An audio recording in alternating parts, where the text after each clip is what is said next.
good on my end. All right, Kerry, welcome back. This is part two of the sales framework for non-sales professionals. It's great for executives, coaches, anyone who finds themselves selling in a non-traditional sales environment. And the difference is it's more of a conversation rather than a sales presentation, and it can be very fragmented. So this is part two. We'll be talking about the presentation and the close, which is where we left off. Perfect. And that's the slide we have right there is the open-ended questions. We always start with open-ended questions, but the point I want to drive home is it's not just open-ended questions. It's open-ended questions to keep moving towards understanding what their needs are. It's driving down the funnel. So the question about how do you like to spend your time on the weekends is an open-ended question, but it may not give you any information in terms of fact finding. A better open-ended question, if a person is selling cars, is what kind of drives do you take on the weekend when you just want to get away? That would be an open-ended question if you're selling cars, and it's information that's helping you understand better about what kind of car they might want. Yes, open-ended questions, but think about them so that they're giving you information towards the fact finding. And then we have either or questions, and that's to get out of rapport land and moving forward, you start asking, oh, that's interesting. Do you like to do overnights or is it usually an out and back trip? Either or, right? Hmm. And because that can tell you how much they have to pack. If they're overnight, they need trunk space. If it's out and back, you could maybe get away with the two-seater. It's just you're getting information, you're building a model in your head as we go through this. And then the evaluation is fact finding. You're just wanting to get a little bit more information from that. So is there any reason why you limit your trips to this? Is there, and what is it that keeps you from going further? Just to understand, well, you don't want to judge, you want them to tell you. Well, I think the open-ended questions, if another way to look at it, is really finding out where their head is at. And then the drilling down further is really finding out why it's important to them. High level, big picture, where they're at and how they're living life, how they're driving cars, for example, what's when they get in the car, what's it like. But more importantly than understanding why it's important. And I like that. It reminds me, I like to think in terms of one question gives you the data point, but you don't know if that data point arrived at from expanding or from contracting. So you Yeah. have to ask a second question to find out how they arrived at that data point. That's what gives you, it's sort of like on your way to triangulating to find out a location, but one point is not enough to know where they are. It's how did they arrive there? Asking a question like that. And then we have this one, and this is actually a summary slide. So there's a lot on there.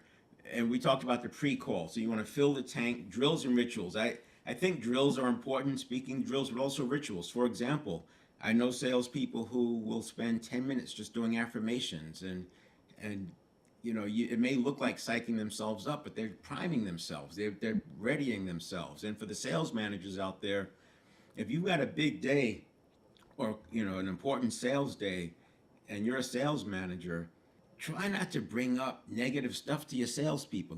They've worked to get themselves in the zone. I've seen sales managers go to salespeople and bring up something that's on their mind that could wait.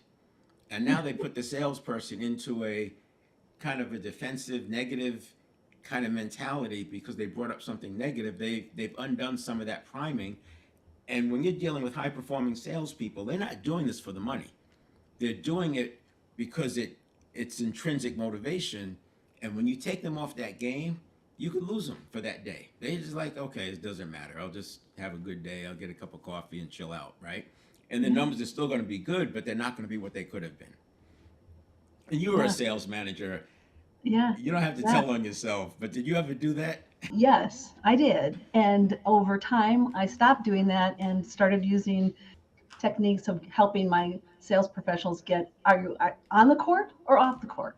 So if you're not on Oh, the court, tell me what's going on and let me help you get on the court because being off the court, I'm kind of in the doing drills like in sports or athletes, they can't get if they're not ready to get on the court, they're going to get on and take a shot.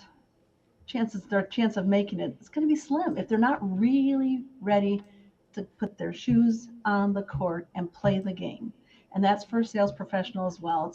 It's about putting yourself in the right position, the right frame of mind, and getting on the court so you can really be present. And that's exactly right. And I think it's important for both the salesperson and the sales manager to be aware of Yes, yes. just what's going on. So very good. I like that. I like that idea. Yeah. So the other one would be rituals. I think breathing is a good one to come back to anchoring. Implementation intentions. Implementation intentions. If the prospect does this, I'm going to do that. What you're doing is a mental rehearsal before the thing happens. If Hmm. they say they want to think about it, I'm going to say this. And you don't wait for the I want to think about it to come. You know, there's only a few answers that come from the close. Either yes, or I'll think about it, or no, or it's not the right time. Have an implementation intention already prepared, so you're Yeah. not like going into shock. I mean, you knew that the person might say no, so that's part of the sales process. Mental contrasting is just this would be prep work. It's looking at what you want versus where you are, and it's keeping that gap in your mind so that you're moving towards it. It's not a negative thing. It's just the contrast of where I am and what I need to be doing, and that could be a picture of I need to close better. I need to follow up with the objections. I need to do one more follow up or one more objection handling instead of stopping short. Right? That could be one of the things that you're saying. What I've been doing is that, but what I need to be doing is this. Mindset, we don't have it figured out yet. Adding the word yet is always a good way to move back into a growth mindset.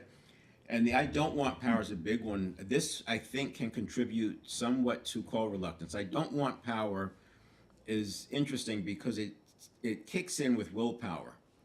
So when they did studies on the brain, they can see that when a person starts exercising their willpower, there's another part of the brain that lights up, and it turns out it's I don't want power. A way to think about it is the prefrontal cortex, most people know, was formed from age 19 to 27. And with the prefrontal cortex is 20 billion neurons, fully 20% of our neurons. What it's doing is operationalizing the conditioning that happened from 0 to 7. So let's just say that a person, when they were 5 years old, they experienced their parent having a bad situation with the salesperson. And their parent is ranting about it, and they're angry and they're annoyed. And at 5 years old, they lock in that selling is bad. I don't want to be a salesperson. And they don't think about it again. And then the prefrontal cortex forms, and it takes the conditioning from the 5 to 7, as well as the teens, and it sort of sets it up as your personality. This is your model of the world. Well, now the person's 40 years old and they decide they want to learn how to sell, or they need to start selling, or maybe that's their role. And they keep getting this resistance. They don't know where the resistance is coming from. Well, what happens is when we're older, once the prefrontal cortex is formed and we start exercising willpower, the very act of exercising willpower, it's an association, it triggers the I don't want power. Now, it's not because it's trying to get in our way, it's a survival mechanism, it's to keep us safe. The I don't wants from 5 years old are the things that we learned were not positive or not good. So it makes sense. Go back to hunter gatherer. The fear of public speaking, they tell me, may have come from the fact that if you spoke up in front of the chief, you could get killed. And so that makes sense that there's a fear of public speaking because you're told not to speak your mind. But that's an example of how the I don't want power is kind of misplaced because we need to reconcile that. So as a coach, you can listen to people. As a sales manager, you can listen to people and sort of suss that out a little bit and then dig in behind it. But you don't want to ignore that because they will be fighting against themselves. They have I don't want power set up as a threat, and yet they're trying to sell, but it's a fight. And when you move that I don't want power, then you can see they're free to go. There's a release of the energy. Well, and so now putting on my coaching hat is what I do now. Is the career ownership coaching. What I do pre-meeting, and it's really important that my clients know this, is that I don't want an outcome. I want them to uncover their outcome. I want them to discover their outcome.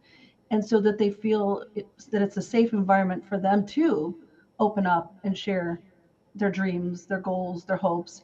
Because if they haven't been allowed to dream a little bit when they were younger, or dream a little bit in their last position and employee or contribute, coming and speaking with me or beginning to speak with me, I have to reassure them, and I have to tell myself in my mindset getting ready to talk to someone that it is not my outcome, it is their outcome, it is their journey. So if I'm projecting that for myself, in within myself, I'm hoping that my clients will also feel that it is, this is not a push, this is not a resistance relationship, this is an outcome that they're going to be working on, and it's going to move them forward, and it's not my outcome. I don't want the power, I don't want the outcome to be a reflection on me, I want the outcome to be a reflection on them. Yeah. Is that? And I think that as a with your coaching hat, you probably will see that I don't want power come in. Somebody's saying they want to have a business for themselves, but they get cold feet. They keep struggling, and by asking questions, you can see where it's coming from. Yeah. Especially if you start paying attention to how quickly that emotion is coming up. If it's a habitual thought pattern that makes them afraid of the business, it's worth it to dig into that a little bit and see where it came from and how long they felt that way and how important is it, and how can they take baby steps to move forward and unpack it a little Mm-hmm. bit. But recognizing that it could be triggered from inside just because they had a bad experience, or maybe a family member had a bad experience with the business and they got locked in as something that's scary for them. Yeah. I think it's great recognition in this section here. What you're talking about is really putting some time and thought into the whole pre call or the pre interaction, the before you step into a sales or Yeah. coaching or any other role outside of just having a social conversation. When you're doing sales, this is a business, it's about growing your business, it's about changing lives. And so putting some thought into it before you step into that room, into that networking group, into that, meeting that you've set up, it's real important, I think. Yeah. And then this next column, fact finding, these are more like things to keep in mind as you're going through it. As the salesperson, you're the tour guide, you're managing the environment. If you ever watch tour guides, you can see they have multiple things going on in their head at the same time. They're telling you about this thing, and they're also Mhm. thinking about the person over there who is sitting on the edge and they may fall. And do they, they've got all this going on. That's the Yeah. salesperson. And they Yeah. want to, and so these are some just key thoughts. Having patience. You want to let things unfold. The more a salesperson can recognize that their role is not to sell the person on the solution, but to help the person give themselves permission to take the solution, to give themselves permission. It's helping them get out of their own way. People, and that's why when we get into the lead generation, if the person said, yes, I'm interested in this, it's not so much making them more interested, it's helping them answer the questions that they have internally that are keeping them blocked. It's almost like their I don't want power. What's their I don't want power that's coming up when they think about doing this? What is that habitual pattern that's coming up that's keeping them from doing this thing that they've been wanting to do? Person wants to take a vacation, a cruise, and it's X number of thousands of dollars, and they may say it's expensive, but then you look at their life and they spend two or three times that on stuff that's less, right? Yeah. So it's not really the money, and you figure out what it is. But anyway, having patience to let it unfold. We're there to be of service. Always curiosity. We want to keep leaning into curiosity. And then scarcity, I put that on there because you don't want to be desperate. You don't want to Mm. be like, you need the sale. You want your conversation to be such that there is some exclusivity, that it's not Yeah. everybody's not going to get this. Without introducing additional scarcity. It's just the point is you're not going to be like, we have so many of these, we need buyers. And pre-framing, we talked last time about priming, and pre-framing is a form of priming because if you know that the price is high, rather than deal with that after it comes up, you can state. Now, a lot of people will look at this and think about the price, but keep in mind, this is actually solving three things at one time. It's doing the work of three different items that you don't have to buy. So you're not just paying the price for one thing. You're getting three things for that price, much below what three of them would cost or what the solution is. Enterprise software, when they're selling enterprise software, you're getting a CRM, you're getting the email piece, you're getting the sales tools, the sales framework, or whatever. You're buying the enterprise software. The reason it's so much money is because you don't have to own all these other apps underneath it, as an example. And that would be the example. The example was pre-framing, just letting them know how to look at this before they hear the price. And then the last one, visualization. I talked last time about seeing the person write the check helps me Yeah. calm down, Yeah. right? And then visualizing yourself in the position of authority. You don't have to hope they buy. You are sitting there ready to respond to whatever comes up. You're the person who has the authority. You know more about your product and service than they do. Back to mindset, keeping it growth and moving forward, positive and not fixed mindset that things are possible, keeping it that things are possible. The power of choice. I put that in there because when we're selling, yes, there's price and the offer, but there's also terms. Maybe they don't want it with this or that, but they'll take it with something else. Maybe you could add additional services in there if they're having trouble with the price. There's different things you can do where you Mm-hmm. can add on and enrich whatever they're getting. This is done in the presentation. I always say slow down. Remember, you know your product and service. They're literally like trying it on as you're presenting. They're feeling their way through it, and you have to give them time to do that. So I say pause and respond, not react. The demonstration to me is really, really important, but it doesn't have to be about the product. It is about the product, but it's about how does that product meet their needs or solve their problems. So using their words, using their examples, using the information they shared with you in the fact finding is what you're demonstrating so that they can visualize themselves how that product is going to solve using their words and their examples and what's important to them in the fact finding. It will resonate with them more when that is what the demonstration is about versus in demonstration. I think we try to, well, in pre-call and fact finding, we try to pre-sell them and then we try to sell them and then we try to sell them again, and the demonstration gets watered down Yeah, because we've been trying to do that all along versus taking the information that we've learned and applying it in the demonstration that actually sells the product by using their words and the information they shared with you on how that product or service solves something for them. Not like you said, giving you a sale to put in your cap, feather in your cap when you leave to make your quota. You want to be in front of a person who needs your product and services when they have a need you can solve, not exactly. when you need a sale Right. to meet a goal No, or quota. Because exactly. And I think that's why I like this idea of selling in a non-traditional environment. And it's yeah, different from what salespeople have to deal with because a lot of times they're faced with having to sell a product that may not be a perfect fit. And I'm not taking yeah, anything away from anybody. It's just the nature of the beast, right? I mean, right, you have right, quotas and you got to make numbers and you have a sales manager to report to. And it's a gray area because if the sales manager let salespeople just do whatever they want and not push at all, they're not going to make the numbers. And on the other end, maybe they're pushing too far, and you're going to see it come back in returns and poor reviews. So it is a yeah. balance, and I think the sales manager has a bigger role in that sometimes than people think. Well, I think that the higher level, the C-suite professionals who maybe, again, not maybe, that don't have that title as sales, what they need to have the confidence is in themselves is they have the broader view of how their organization can help another organization, Yes, and they have also the credibility, exactly. they have Oh the yeah, authority because they are the yeah. decision maker. So you're a decision maker presenting a solution to another decision maker.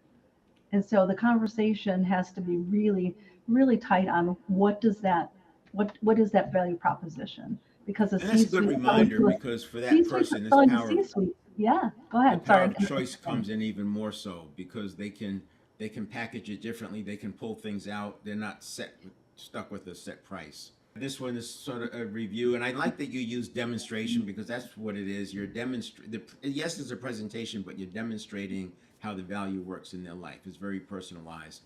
The either/or questions provide the content for your presentation. Remember, because that's why the either/or. You're finding out, is it blue or is it red? Is it dark blue or light blue?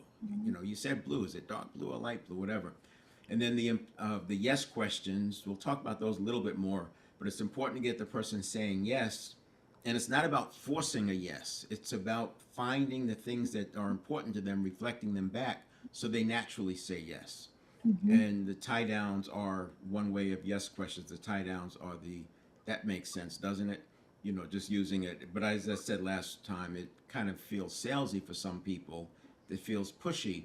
But I encourage you to work with it and make it natural. I don't feel like I'm being salesy if I say, that sounds okay, doesn't it? I don't feel like I'm being salesy. It's just natural. So what I've done in sales training is having people use a non-sales topic. Like, let's say you're out to dinner with some friends and you're eating and you say, wow, this is really good, isn't it? You're not selling. It's just a conversation. You know, man, this restaurant, I like this restaurant. We should come back here again, shouldn't we? Yeah. You're not selling, and just to get used to the rhythm of how you say a tie down. Yeah. That's a good, And then that's you a good apply it. exercise. Yeah. You apply it to the sales product. And just doing it back and forth, back and forth. It doesn't take long. 2 sessions of practicing that, and it'll be a more natural flow, and you won't feel like it's so stilted. I say that would be called socializing the close. Socialize it. I Make it like part that. of make it part of your conversation. I Check like in with it. the person you're talking to and see if they're on the same page with you. And then the implicit downstream problems caused by the explicit problems. This is the part about spin I think people miss, is really understanding the implications of the explicit stuff. What is that? What else happens? You know your business, you know what your product serves. If if they're having to deal with machines being down, you know, or machine software that needs to be rebooted or what have you, you know the downstream cost of that. You know that that's causing impacts with customers, it's causing impact with processes, and so you can talk about some of that. Continue expanding the know, like, and trust. I talked last time about getting into the a little deeper into the personal persona and then entering into the private persona. And the know, like, and trust is to keep earning your right to be in that private persona. You can't just do the know, like, and trust. Oh, that's a nice boat, and think you have enough rapport for the whole presentation. You have to keep building that know, like, and trust. And then we have this here. So we've got the roadmap, and I said that if they're not a good prospect early on, we get to reschedule or decide to continue. We don't have to make a pitch just because we thought they might be a prospect. If we decide it's not a good fit, we can terminate that conversation. Mm-hmm. It's not losing a sale. You're just putting it off until there's better timing. Now, don't let this become a way to give into call reluctance, right? You still Right. have to Right. do the hard work. Selling is high paid hard work. And this is showing that for new salespeople, I put this in there for new salespeople, somebody new at selling, you need a 10 to get a sale. Your skills and timing make up 1 to 10, and the prospect's need payoff makes up 1 to 10. If you're a 3 as a salesperson and your timing, you're down at the 3, you need a 7 over here. Mm-hmm. And Mm-hmm. as you get your skills and timing up to 6, 7, 8, qualifying, fact finding, then you could find yourself making some sales that you probably would have lost before. So we want to keep working on our skills, but also make sure that we're doing things on purpose to get to the right people. Makes sense. Yeah. Here's some of the sample questions for those folks who don't like the tie downs. Are you with me? Does that make sense? Did I hear you right on that? Are we on the same page? And these would follow you making a statement that they've already said. Remember, we had open-ended questions, we had either or questions. We should know the answers to these questions. We should know what we can say that they'll say yes to. And then when they don't say yes, it's good information because they're clarifying something. Mm-hmm. But again, I would say get comfortable. That'll make it easier, won't it? Just get comfortable with the little tie down at the end. Yeah, and it's just a way to check in. Are we on the same page? Did I Yeah. hear you right? And then, so the big close. I remember when I first started selling, the close was this practice thing. Either or, would you like that? Pay all at once. Or do you want to make a down payment or whatever the language was? And it's always, are you gonna pay a check or do you want us to have it drafted from your account? It's the either or.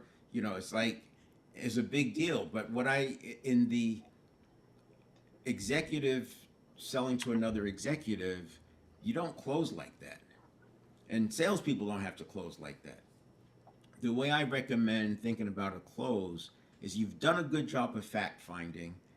You summarize the needs and payoffs. So if I'm understanding you, if I've heard you correctly, the situations that are going on in your organization are this, and this, and what you're wanting to do is to make a correction without causing yourself problems in other places, right?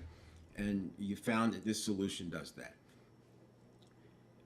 Then you recommend the proposed solution based on what you've said and based on what we have here. I think the way to go is you start off with just the first two modules. This thing is a module operation. We do the first two components. We get them installed. We get people used to it and start moving along. And then we'll roll in modules 3, 4, and 5 slowly into the organization based on a timetable and adoption rate. And then I say that because, one, it allows you to spread the cost out over time. Two, it's a way to get the change management done. And also, the first two modules, people see a big benefit. The benefit is higher for the users in the first two modules. And then as we roll in modules 3, 4, and 5, then the organization gets the benefit as well. And the last reason is it's much less disruptive. So with that in mind, my recommendation is let's get started with the first two modules. You made the position, and then it's like, what's the next step? Or from here, the next thing we do is just need to get a check and a signature. Do you have the authority to do that, or whatever it is you're going to ask? The point being, they will respond to your position. To your recommendation. They'll either say, I need to think about it, or we need more time. But that is your close. You've made the recommendation. This is what I recommend. And let them be the one to give you more information. And the way you just did that was really important because you're giving them, like you said, why. You're telling them because. You're giving them the why behind you think this is the right solution. And I love the idea that this is where you also present, like you said, the next step with an assumptive close to move ahead with those first two modules. But sometimes we want to say more and we're kind of cliffhanging there to see, okay, what should we do? What else should we say? And I recommend you say nothing until, like you said, they'll come back and they'll either say, yeah, that sounds great. How do we make this happen? How do we make the financial transaction happen to get this going? Or I'm not quite sure. I don't know if I really understand X, Y, or Z, but you have to stop long enough to give them a chance to respond. I think that's something Yes. we should put in this slide and really reinforce when we're working with professionals, no matter what level you're at, and trying to sell a product or service, and that is give the person time to respond. Yes. Yeah. Totally. And I put assumptive close there because the reason why there's so much talk about the assumptive close is because people don't like making a decision. And so you're saving them from having to make a decision because you can see people, their face gets red and they get tense. And what you're doing is treating it as the decision's already been made. You told me, in the last conversation that you really need to do this. That's what you want to do. All we have to do now is get the paperwork done. But we're not making it a big thing. It's like you've said yes a long time ago, right? They've been Yeah. saying yes. Now it's just getting the paperwork done. That's the idea behind the assumptive close. It's not that you've been resisting and you haven't gotten any yeses and you've been dancing around it, and then all of a sudden you're going to say, "Are you ready to buy this big thing that you don't know what it is, right?" And it's just it doesn't work that way. You've been chipping away at it all along. I think that's a great call out. Is you, you should assume the close, like you said, if you've been doing all of the work along the way and really uncovering what is most important to them and why, and those all those fact finding questions, you're solving the problem based on what they told you. So why Yeah, would they not want to? exactly. And remember, that's why we stopped earlier on. We had Yeah, those pauses and we had that gating. We wouldn't have gone into the presentation right, if they right, didn't give us the buying signal. So it's not a right, big deal at that point. You've already made that choice earlier. right. And at this point, he's just getting out of the way and helping them. It Helping doesn't mean them, they're not going to have questions. The questions should be, though, how do we move forward? exactly. So don't think there Exactly. won't be a question and get rattled if they come back with one or two more questions. But the questions should be geared toward how do we take the next step? What is the next step? How do you want to receive, payment if there's a, payment Exactly. involved to start the process. But And I think as the well, salesperson, they could think of it as those questions are really implementation questions. The questions that come up are our help, yeah, implementation and getting started questions. They're not questions about. So if a person says, "Well, does this thing have a regular maintenance schedule?" Instead of taking that as a defensive or, kind of feeling like maybe they don't want it, you say, "Oh yeah, we'll work through that. We'll discuss that. You'll get a whole onboarding package, and we'll set up hmm a calendar for you, and everything will it's set up on a schedule that it'll be easy to follow." Whatever. You're just turning it into an implementation question, not a should I buy question. makes sense. Love it. These are slides as a review. We're not going to cover in depth, but we covered a lot of information. So it's just a way to maybe take a screenshot and then have it there as a reminder. So the rapport and affirm open-ended questions, to build a rapport process, evaluation questions to understand the readiness. When considering a new car, do you see this as something you're ready to move forward with now, or are you just starting to explore your options? You're just this is early on. This is where you're making your choices. You're asking questions that are guiding you. You're not just asking questions for rapport. That's the big point I made earlier. And then let me just show that slide real quick because this is the one we're talking. This one. This is the pre-qualify and the fact finding, and we decide we have a pause here, we have a pause here because this is a deeper emotional level, and if they're not ready to move forward and you can't see yourself having a decision, you don't want to go to this level because this is where the emotion starts to build. And then once you have the emotion built, if you go and give the presentation, you're not going to be able to get to that level of emotion again. So if they're not ready, you put it off and you come back later, you recap on the fact finding, you get that emotion going, and then you can make the sale here.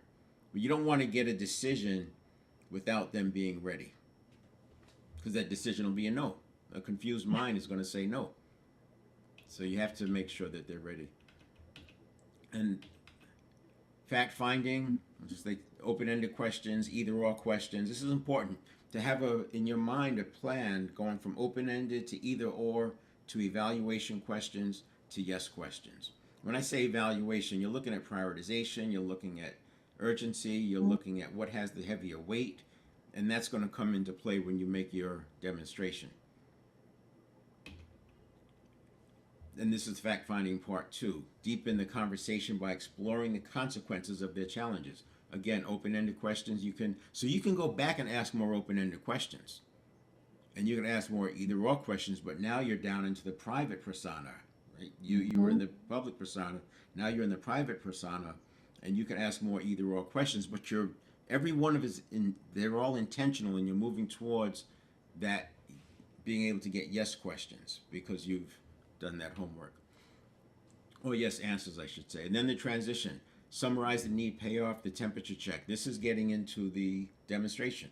From what you've shared, you're looking for, I did it based on cars, you're looking for a luxury vehicle that delivers performance or comfort or technology, and you want to ensure it's a worthwhile upgrade from what you're driving now.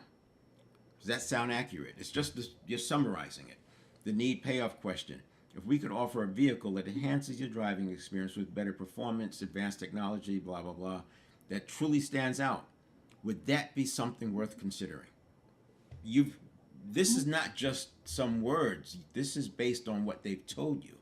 Mm-hmm. So it's not canned. When I talk to salespeople about this, they want scripts. I can't give you scripts for this because I don't know what they've told you. The scripting is earlier. The scripting is how the questions are that you're asking in the beginning. But once you get here, you're giving them their words back. Does that sound like the kind of upgrade you've been looking for? It's going to be if you've been listening to them and applying it. And then the gain in mind or commitment. If so, let's see what that says. If so, would you be open to exploring the specific models that best match what you want? So now you're into the demonstration. And then in car terms, this is where you would do the test drive. You'd go out and have them drive the car that fits. And this is the presentation, the demonstration. Present the solution, tie it directly to the prospect's needs, and recommended next steps. Based on what you're looking for, I'd recommend the luxury Model X. It offers the refined comfort, cutting edge technology, etc. And then connecting the deeds. Unlike other vehicles in this class, it also comes with, and these exclusive features, adaptive suspension, etc. It's something that's tied into what's important to them. A car, the reason I use the car as a good example is there's dozens and dozens and dozens of features. You don't need to sell all the features and benefits. You just need to pull out the 2 or 3 that tied into what they were saying, but you have to have enough product knowledge so that you're asking the right questions early on, and you're not just selling the canned stuff that's in their brochure that's, like just vanilla. You want to have it tied to them. Which is why having a script isn't possible, because if you're going to actually be successful in selling, you have to understand what unique features are really going to benefit that individual. And I may want something completely different to you. You may think just because I said I wanted, um, I don't know, heated seats, that I want cooled seats as well. Yeah, No, I don't. exactly. I actually don't like those. But if you don't ask me, you don't. If Good you don't like, example. you just won't. You're going to. And here's the thing too. I always talk about this. If you're going to probably present what you like most or what you're most comfortable talking about, which is not going to help you close a sale or build a Exactly. relationship, because it's not built on what you want that person to, what you like, or what's easiest for you to present or sell on. You'll lose the customer every single time. It's really going into a script is taking that person totally on a wild goose chase, and they're not going to come with you, because people, they value their time. And I And think it helps that save time too. When you spend this, it helps save time for everybody. yeah. And I think that's what makes it a challenge when you have non-salespeople selling, coaches, etc. Because the most of sales training uses a script. They're teaching the sales because they're teaching to the masses, and the masses are using a script that works a Yeah. good percentage of the time. But it's not going to work on the high ticket sales, and it's not going to work when you're an owner talking to another owner. They're not going to. It's not a presentation. It's a conversation that ties into their needs, and then the solution becomes a natural Yeah. fit for them. Yeah. And as a coach, I have tools and resources and thought exercises, but I don't have any idea how those how the thought exercises are going to go, or where I think they should go a certain way. And if I do, then I'm going to be taking some precious time of individuals who want to explore what's possible, and trying to take them down a road that they don't even know how it even could potentially be of Right. importance to them or have an impact, because we didn't spend time on the front end really identifying what was most important to them. And Mhm. you cannot script what somebody's individual goals are, what somebody's individual values are, and values and goals play a huge role in how people will perceive you as somebody they know, like, and trust, and whether or not they're going to connect with you on that same level. There's somebody Yeah. that they can trust, and that you also are going to provide value for them. And if you don't spend that time up front, like I said, you're just going to, it's just a waste of time. And I love this recap here, and I think these slides are great, for going back and reviewing and practicing and really testing where you need to really fine tune some of your skills to be able to get from that 3 to that 10 Yeah, in terms yeah, of selling exactly. skills. It's a good point. Yeah, I'm glad you brought that back in. And then the objection handling. I know a lot of salespeople who'll say, or books and training will say that the sale doesn't start until the person says no, and you hear other things will say that the the sales are made after you get five no's. I think those are all valid, and it's because it's the conversation. Yeah. This approach that I'm talking about doesn't negate that. It's just that you're doing it up front. You're doing more of it up front, so you're not getting five no's. And I think the five no's is back to what you were saying. Is when you have a scripted presentation, all you're doing is talking at the person until the close, and then the real conversation starts. You get five no's. What we're doing is working through: is it this one or is it that? Is it that or is it this? And you're narrowing it down, so you're not going to have a whole lot of objections at the end. But I think the way you said it was spot on. And then the objection handling. So there's a basic structure for an objection. You first clarify it, rephrase it, isolate it, and then close again. So the rephrase and acknowledge you've heard them, because a lot of times this is just a reflex. A person has a reflex; they want to think about it, and so I can understand that. It sounds like you're like most of us. You want to know you're making a good decision. So we shift everything from whatever it was to making a good decision, because you have the answer for making a good decision. Hmm. You don't Hmm. have an answer for wanting to meet with Aunt Sally and wanting to, burn some incense. You don't have answers for that stuff, but you have answers for making a good decision. And so it's, yeah, like you're like most of us. You want to make sure you look at all the options and you're going to make a good decision. Now, and then isolate. Of course, there's no crystal ball, but this meets your top priorities. It's the right blend of blah blah. Plus, it gives you this and that you've been wanting. It sounds like you have your good decision right there. So all we've done is given back to them what they've said. Hmm. The clarify that makes sense. You want to make sure you've looked at all the options. Sounds like you're like me and the rest of us. You want to make a good decision. You wanted to have X, Y, and Z, and this has X, Y, and Z in the same order that you wanted. It sounds like you got your good decision right there. You just you're just giving the person permission to, yes, do this, Hmm. right? And then the close. The last thing I have to do is get some personal information that I'm missing. Is this going to be in your name or your company name? And just move on. This part here is where you're getting them out of their own way. All you're doing is overcoming the habitual reaction, and you have a plan to overcome that habitual reaction to slow for them to say they want to think about it. This is on price. Price is a little more than I wanted to spend. Map to a good decision. I hear you. Is it more about the total cost or making sure you're getting the best value? Whatever they say. It sounds like you're looking for reassurance that you'll be happy with your decision. Again, I'm mapping it Hmm. back to a good decision. And again, this is executive selling to executive. And if it's not a good fit, you wouldn't be in this conversation. You Yeah. wouldn't be at this point in the conversation. And then aside from price, is there anything else that concerns you about moving forward? So we've isolated it. One thing to consider is the long-term value.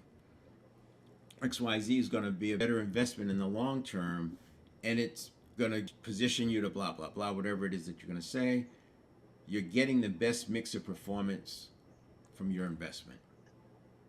Would it help if we looked at financing options explored. So with this one, I tied in the financing because it was about money. So we're making an offer. This is something, if you're a coach selling a high ticket item, this is where you would then introduce, maybe you could do payments.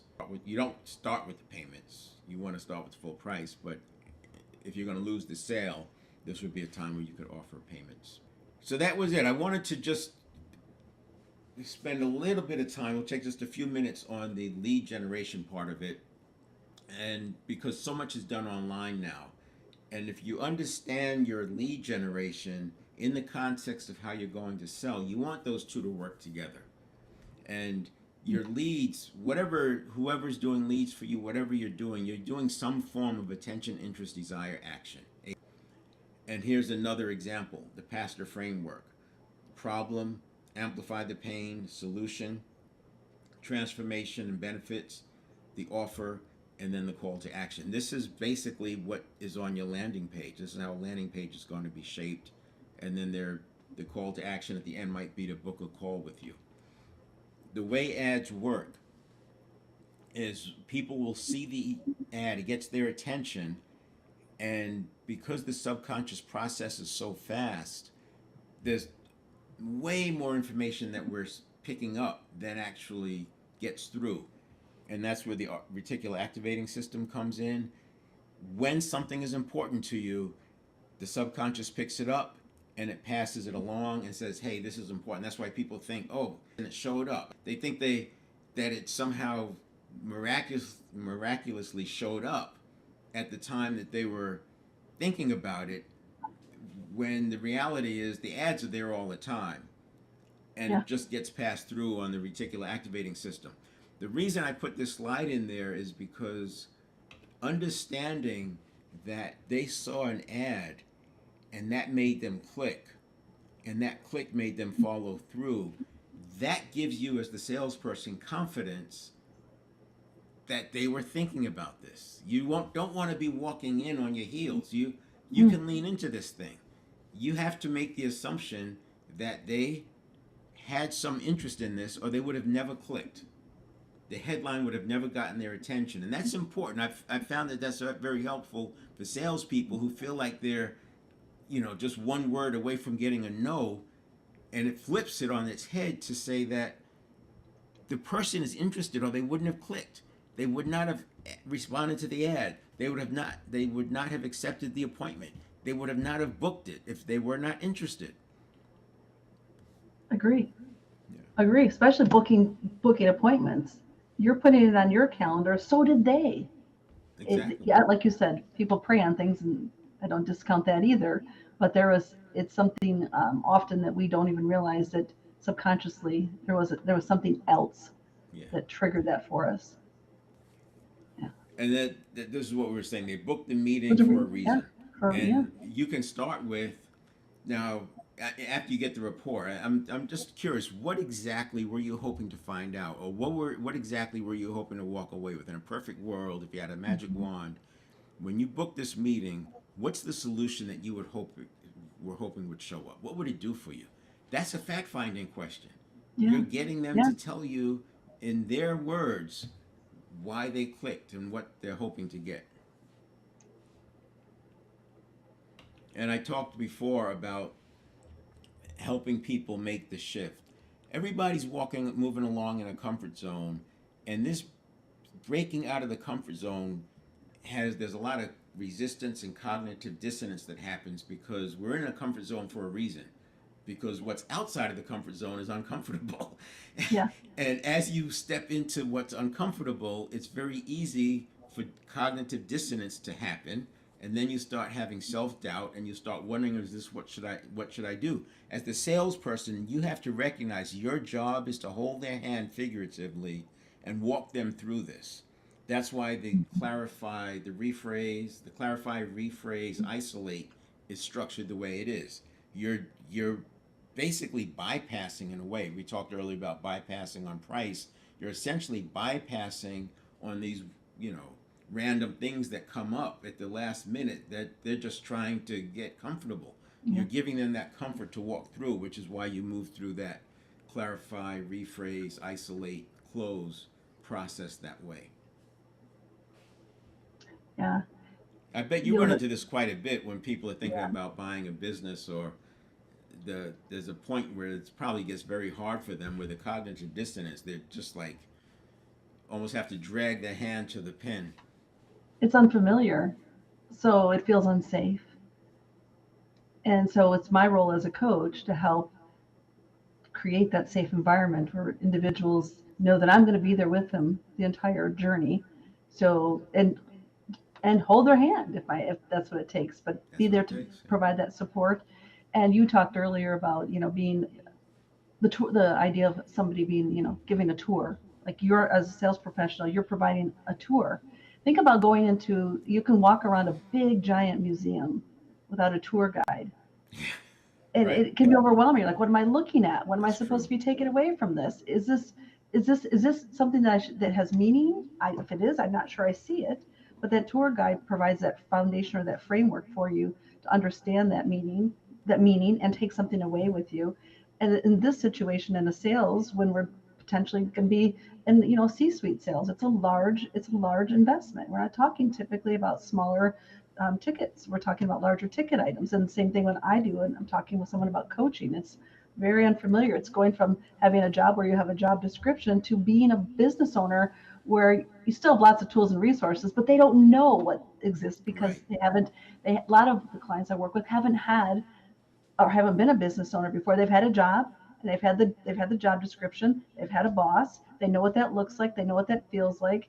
It's familiar. It feels safe, especially if it's in where they got their degree, what they've been doing for the last 10, 15, 20, even 30 years, or maybe where they got their degree, and that feels really safe. It feels really familiar. But stepping outside of that, wow, Yeah, and I it's think it's even harder huge. when you come from a corporate environment into a your own business, because in a corporate environment, it's first of all can be so judgmental and critical, and you're Yeah, judged anything that's less than 99%, they yeah, treat you like a failure. They treat you like you should be fired some companies. And you get into this mode where you have to be 95 or above. I remember in the military, if your rating, it was based on 125, if your rating was under 123, it was like your career was over. It's like there's yeah, yeah. everything, everybody has to be perfect, but the reality, especially today with so much AI, you don't know what headline is going to work. It used to be that you could build something, you build a landing page, and it's fairly predictable about what kind of results you're going to get. Today there's so much trial and error. You have to be comfortable with putting it out there, seeing what you get, adjust. Put it out there, see what you're going to get, adjust. And that's business today. There's always going to be somebody coming in with a better mousetrap, somebody with a lower price, and Yeah. you have to decide what battles you're going to take and which battles you're going to just let them fizzle out. I think that that's something that we both connect on as coaches, Mo, is that reality of there's a lot of that noise out there. There's a lot of the unfamiliar out there. And our role is to help those that we work with realize that they have it within them to do things they've never done before or that they're capable of doing. They just need to get some familiarity with what that is or what it looks like or what it's going to feel like as an end result and realize that their full potential. And I really enjoy working with you on this topic Yeah. because I know you've made a huge difference working with me when we first met. And I know you continue to make a difference with professionals you work with and organizations you work with because to make things different and make things better, you have to step out of that comfort zone. You have to think bigger, you have to act bigger, and it can be really, really uncomfortable. But when we work as hard as we do to help our clients overcome that, what's unfamiliar become familiar, it's exciting and it's rewarding, right? To see them Yeah. do things they never thought they were capable of doing. And for your folks who have bought the business, it's having that attitude that it's because things are always changing. There's always new opportunities. Doors are always Mm-hmm. opening. When one door closes, there's an opening somewhere else. And it's always waking up looking for that next door that you can go through, because when you go Yeah. through that door there's more options. And that to me is one of the big ahas when people step into the trial and error, is as you try things, you open up, it opens you up to more things that can be done. And Yeah. I call it iterative development, as opposed to trial and error. Trial and error, people sometimes feel like it's a waste, but it's iterative. It's iterative development. Things Yeah. happen in layers. Well, I think the whole idea of fear is a good one, just in general, about how do people move forward? What does it mean to move forward in the face of fear? I think that's one of the biggest things that holds a lot of people back is the fear of failure, the fear of what other people are going to think about them, the fear of if it costs money, how much money is it going to cost? How much money would I potentially lose if I'm not if it doesn't work for me? It's something that I think we have to think about fear as a positive thing, and there's a cost when people have fear and they don't act. There's a cost sometimes when you do act. But the question really is, like you said, the iterative, what did you get from that? It's really a question too. Are you comfortable if nothing changes because you're afraid? Are you okay with where you're at today with your life and where your future is going to be? If the answer to that is no, then we have to figure out a way to take action. So we need to understand what your purpose is. We need to understand what your choices are. And in the face of fear, help create courage to move forward, to take action. Because Yeah. nothing happens without action. And I think one of the fears that people don't recognize as a fear is the fear of success. Because Oh, that's a as good you one. get Yes. more successful, Yes. your failures become larger and more public in your eye. But the reality is, people don't care. People are so focused on Yeah. themselves, they don't really care about what happens to you. That's a good one. Well, I forgot about that. Fear of what if I'm successful? Maybe we'll be able to do that next one on fear. I have a segment I do, the 5 levels of personal leadership. And it goes from stabilized, you go down to destabilized and down to collapsed, or you can go up from stabilized to agency and expansion. And we're always in one of those 5, especially the middle 3, agency, stabilized, and destabilized. But the more you spend time in destabilized, that's the less amount of time you're spending in agency. So we want to orient ourselves to where we're spending more time in agency and expansion. So you're taking destabilized and collapse off the table. Because as you can imagine, collapsing is not a way to get stuff done. No, and I think that's what happens in the professional work life. I have this quote here. It says, "People would rather live with the certainty of unhappiness rather than deal with the uncertainty of what they have to do to be happy." Yeah, that's perfect. Mic drop. All right, thank you, Carrie. It's been great. Right, we'll see you next Well, time. always look forward to it.